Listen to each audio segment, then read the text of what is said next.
We want to talk to Paul, who's calling in from the UK. Paul, what's up?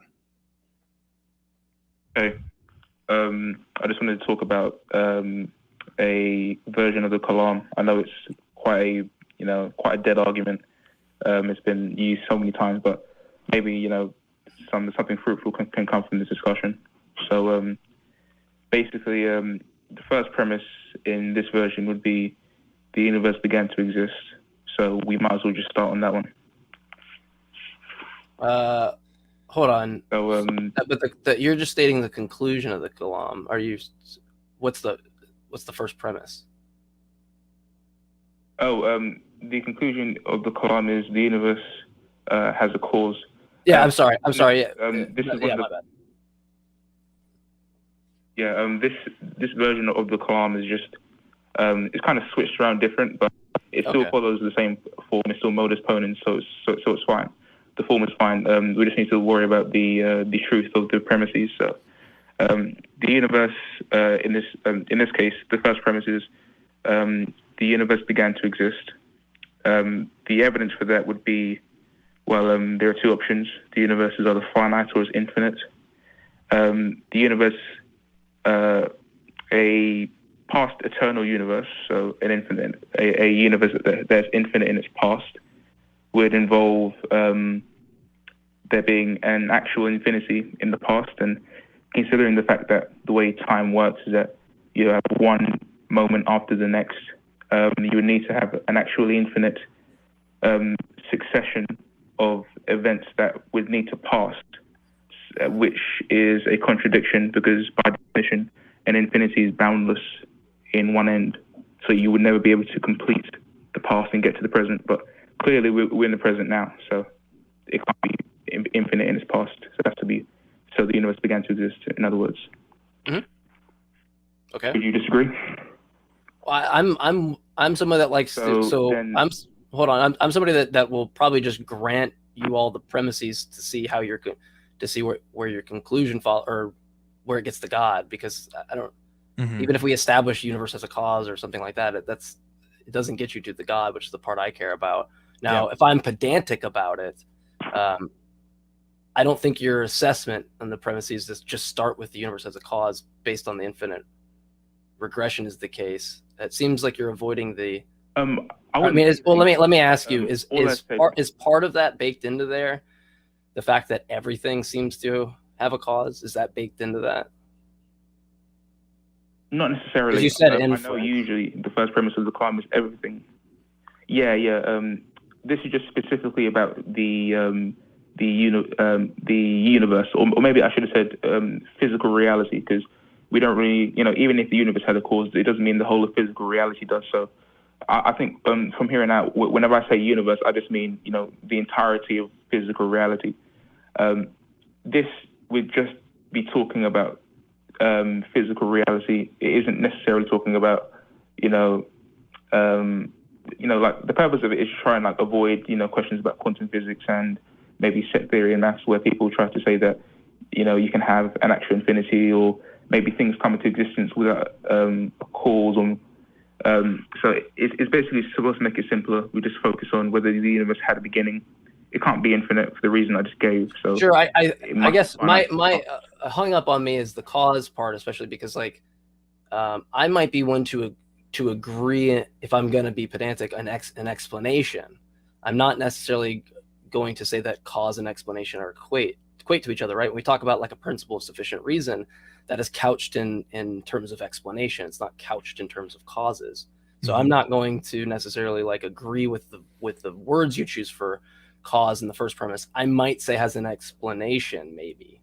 I might get there, but it also seems that it's I know you're saying you're not doing this, but it seems like you based on the inductive method you're using, you're having to look at everything within the universe, right? The set of all things, and determine that each particular has some beginning. It seems like that's still baked in there somehow. I don't know how you're out of there. And to me, exactly, which some people disagree with me on, what I'm saying, I think that's kind of a composition division fallacy, where you're just assuming that the part has the same property as the whole, which I don't agree with. Right. And it seems like that's, I know you're saying you're not doing that, but it seems like that's the only way that you could get to your premises. You're going to have to infer that based off of what? What are you basing off of? Well, the only thing you can base it off of are individual particulars. If we just look at the set of all the particulars we have, it might be 0.00001%. So I don't know how we could ever grant the verbiage of a cause as opposed to an explanation. And then I also can't grant that every particular in the set has a cause. I don't know that to be true. But then even worse than that, if I grant that all, I would want to know where you go to get to God, because that's what I care about. Yeah. Yeah. It makes sense to say explanation. So maybe instead I'll just say physical reality has an explanation either in itself or in something external. Or maybe if you'd like, I can just get to the point where I just describe how this thing actually is God. So would you like me to finish the argument? I'd be curious for that. Yeah, let's just grant the premises and see where you're leading that, so that way we can just. I'm very curious on that. Okay, well, if we're talking about explanations, then I guess we'll get to a point in which you have a necessary explanation of reality, and then you would essentially just say. The way you bridge the gap between a first cause and a God, you essentially just say, well, at the very least, since we're talking about things that are very, that could be very different from our everyday experience, at the very least, we know that that there's space-time and that there's matter and that there's energy, at least in this universe. So we can at least say that those things exist. So at the very least, wherever this necessary explanation of all of reality is, it would be transcendent of those things. It wouldn't rely on those things. So that's where I jump off board. It seems that you snuck in the transcendental aspect to it. I don't see. I don't see it seems like you're relating certain properties in the world to that thing and saying, well, they have to be transcendent upon, and that's usually we might go into morality or even the laws of logic and these types of things that are transcendent that way. That seems to me just to be a way to categorize things we don't understand, like normative standards, and just claim that that's where it must come from. But I'm going to reject that, because I don't think that anybody can bridge to that normative standard. This is like the Azad gap. I don't think, you're just sneaking in a value there that's not actually in the premise. It'd be similar to me kind of saying, like, my friend Max smokes cigarettes, and then the conclusion is that he ought not smoke cigarettes. Like, there's nothing in the premises that I can get to that value. And it seems that there's nothing in your premises that get from the assertion of a transcendental to the actual case that it is some transcendental thing. It seems to just beg the question. Yeah, the reason why I put in transcendental, transcendent. Well, I wasn't really able to finish off the argument. That would have been within the premises, and it would have. But regardless, considering the fact that so think of it this way: you have A and you have B. B is the entirety of physical reality, and then A is the explanation of physical reality. B would be contingent upon A, and A would be necessary. So we can say that it's possible for B to not be there, but A has to be there no matter what. Maybe I should speak a few different letters, because that could have got confusing. No. So I understand what you're saying, but a naturalist that believes in a necessary natural singularity probably isn't going to disagree. The disagreement is upon your intentionality that you're sneaking in, the transcendental aspects that you're sneaking in, all those types of things. Even if we got to that cause or that singular kind of thing, you haven't substantiated that has any intent or any will to do things. We haven't ruled out the possibility of a natural singularity that gives way to contingent things. That I don't understand. I don't know why the theist. Well, there is and I want to point out too, explanation almost implies metaphysics there. When people talk about explanations for reality, I think what we really mean is descriptions of reality. Like when we're talking about physics, we're not explaining necessarily like why. Well, we're explaining how things are happening more so than a why, because a why, I don't know, that can imply a purpose. I don't know if that's where you were going with that too, but that can be a hindrance in these conversations. It's more just like the reason why it's there. Yeah. But so help me out. We got to a fine leap to make. Well, so help me out here, because from my standpoint, if I was being charitable and I walked through your premises and was like, yeah, okay, I agree. Hey, we got to a necessary natural or necessary being. And for the audience, in philosophy, when someone says a necessary being does not mean a person or a thing. A being is just like the essence of whatever that thing is. So I'll refuse, or I'll decide to not use that term and just say a necessary natural thing so that we don't conflate meanings. But you are the one making the leap, right? Like, if I'm an atheist walking alongside with you on these arguments and you're a theist and we go down this route, you're a premise, if not a subset of premises from convincing me a God exists. What is that? Because it just seems that we do all this work to get to something that can still be explained better naturally. And then the theist is going, well, no, the supernatural thing that better explains it. Okay, what's the premises that demonstrate that? Well, the thing is, even if you gave a naturalistic explanation, it would still be physical. So it would be within B. It wouldn't be so. It would be the thing that's being explained since it's in physical reality.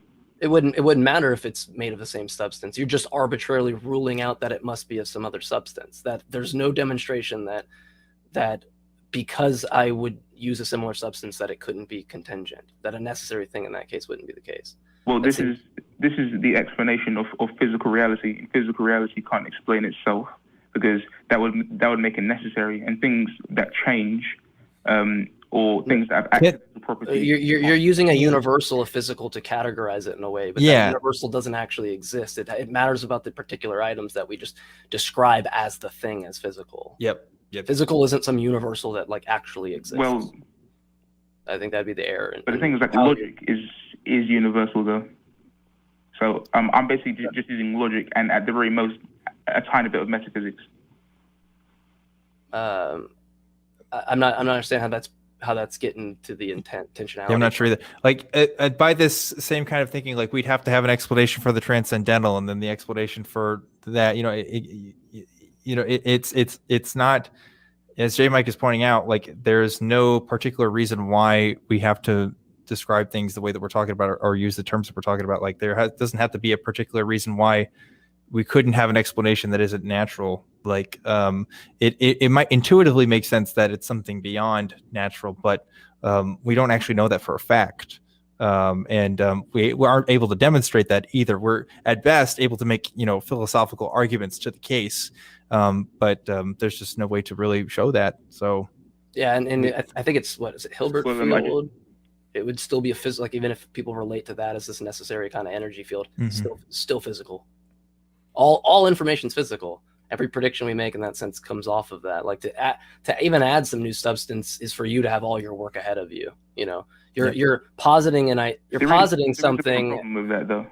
There's not a problem with it. The problem is that you're positing something for which we have no reason to accept because there are no novel predictions that substantiate the claim at which you're making. Right. So like you're just stating something and then acting as if we can go off that. But the thing is that has to be sound. And from my standpoint, it's not sound. It hasn't been demonstrated to be sound. So I wouldn't accept that. Okay. Then how about this then? The entire thing about infinite regress is about time. Is about the fact that time can't be past eternal. And since time cuts off at some point in the past, then physical things can't go prior to that. So you can't have a physical explanation for the rest of physical reality because then you just need to push time back one step further. And no matter how far you go, it has to end at some point because of the impossibility of an infinite regress. So then you have a set of all things in physical reality, and you need to explain it because you already said that you believe in the PSR. So it's explanations either in itself or in something external to it. And because physical things can't be necessary, it needs to be something external to it. So something that's not physical. What's the problem with saying that things don't exist outside of time? That time is a necessary requirement for something to exist? Well, because even if time is necessary for something to exist, it still cuts off at some point. So unless you're willing to say that the universe is just a brute fact, which you already said that you believe in the PSR, you would then need to drop the PSR and say that it just exists. I don't think you heard me right. I didn't say I believe in the PSR or a weak version or a strong version. I just said a PSR is couched within explanation not causation.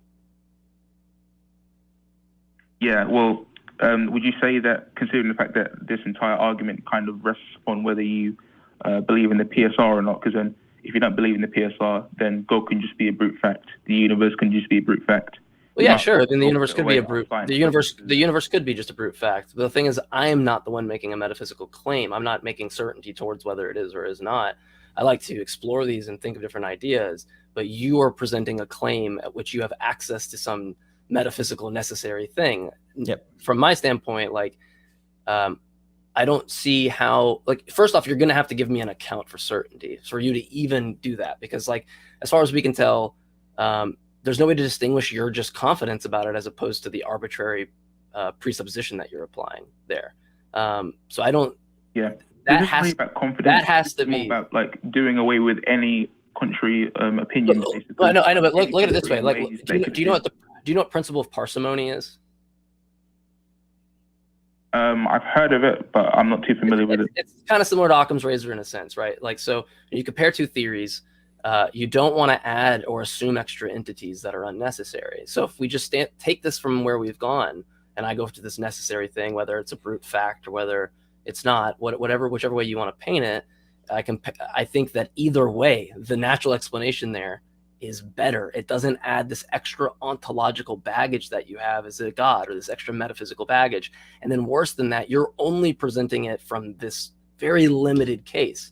What if you're a Christian? Now we got to add in the triune metaphysical aspects, because now the thing at which you purport is the basis for. I know. I'm just saying whatever the God is. I'm not saying you're a Christian. I'm just saying whatever it is, you still have the other metaphysical baggage that which you're not giving charitably into the claim itself. That stuff would come up later on your beliefs. Now, if you're just doing it from a framework to get you to the God, cool, I get that. Now we're just back in the same chess move that we're at. I got multiple natural explanations for the singularity, all which do not add extra entities like yours does. I don't have an extra ontological baggage that I need to come up with, like the immaterial or a God.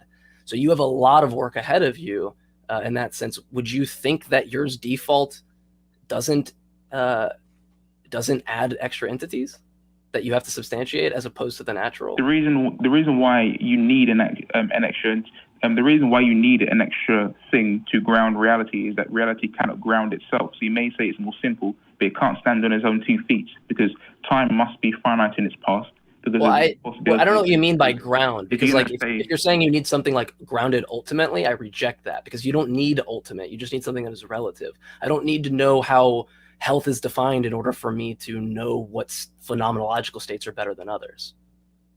Right? You would agree to that. Yeah, but like by ground, I just mean you need an explanation of the universe. Unless you're just going to say that it exists brutally, and then we might as well just stop doing science, stop doing philosophy, and just sit down and just watch TV all day. Because that's bullshit. That's bullshit. That's bullshit. Because if S is the necessary explanation, then we just clearly don't appeal to R to explain S, and not even that. This is assuming one necessary thing. There are schools of thought that have multiple necessary things. So this is all from some presuppositional. I'm not saying you're a presuppositionalist. I'm just saying this has all this baggage in it that you're just presupposing.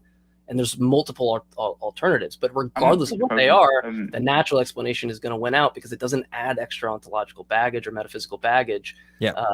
Because you have the God, and then you have the God that creates the natural world, right? So you just by definition have something extra.